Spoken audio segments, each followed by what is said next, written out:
Hello, Tyler DeWitt here. So today we're going to talk about how you can utilize social media to increase your website conversion rates.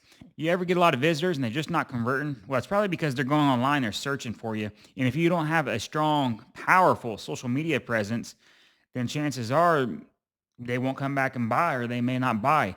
Maybe it's the social media that's giving them the final decision. And when I say social media, this could be Facebook, Instagram, TikTok, and or YouTube. YouTube is an excellent source to educate people on, especially for doctors and supplement brands, personal trainers, because you can really go in there and create long videos and people can sit down and actually watch them. Let's take example like a TRT clinic, testosterone replacement therapy clinic. Well, they might be getting a lot of visitors, but not getting no leads, or maybe people are not closing out. They're putting in their information, but they're not answering their phone. They're not responding. They're not scheduling with the office. They probably did research online there. They probably want to continuously do research.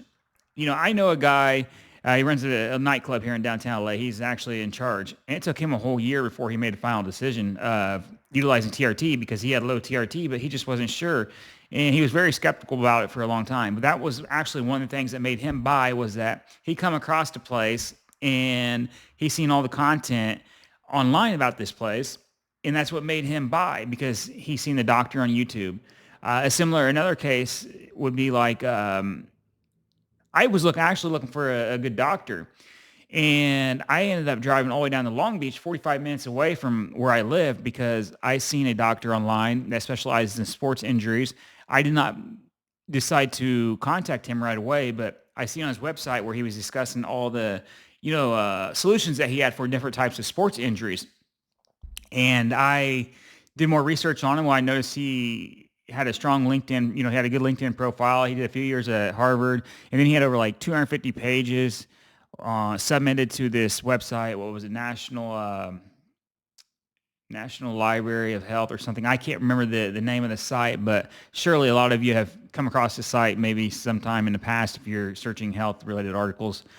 So he just had a really strong presence. He had YouTube videos up and just a lot of information, and I was like, man, this guy knows what he's doing. So I contacted him, emailed him, and actually told him I was reading his content online. And so he happened to be the one that responded to me on a Sunday, and I drove down there that Thursday and talked to him. And he's like, I seen that you was reading my content online. He appreciated it. And I guess that was one of his goals this year, or this past year, was to, be seen as a thought leader. And that's what happens when you go online and you start creating content, YouTube videos, LinkedIn post, or Facebook post, or people start interviewing you, you start a podcast, or you start speaking, whatever, or, even sharing your speaking videos online if you can. They're not private videos, that people got to pay for at the conference. But let's say you're doing public speaking, you're sharing those online, and like I said, interviews, people will see you as an expert. So they'll become more interested in your products or services versus just average Joe advertising something online, maybe average Joe advertising some supplements under a brand, but if you had those supplements where people were standing behind it and, discussing the benefits of those products or services, whatever you're advertising, your chances of them closing out is going to be a lot higher. That's what people do. They come into the website, they don't buy, and they're just searching on Google or searching everywhere, you know. And I even had someone contact me on Facebook once. Some girl went into Facebook. She was looking at an NMN brand to buy, and my post come out. She's like, I see you talk about NMN a lot. What's a good brand? And she was just searching on Facebook. Kind of odd to me. I don't really use Facebook for that purpose. I usually, go to Google or something like that, or maybe YouTube. But it just comes to tell you, people, they don't really, a lot of people don't buy. I mean, you would be, if you're, for example, a lead form is like 10% maybe. People fill out the form on a website, 10, 15% of people.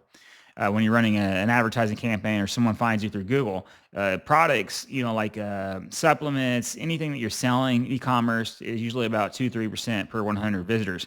Those 97 visitors, there's probably 15, 20% of those visitors that went back into Google after seeing your product or service, and they're now searching on Google, and they may even be going to YouTube or somewhere like that, YouTube, LinkedIn, maybe Facebook, to search more on this. They're trying to, they're making a buying decision. That's when they're ready to buy.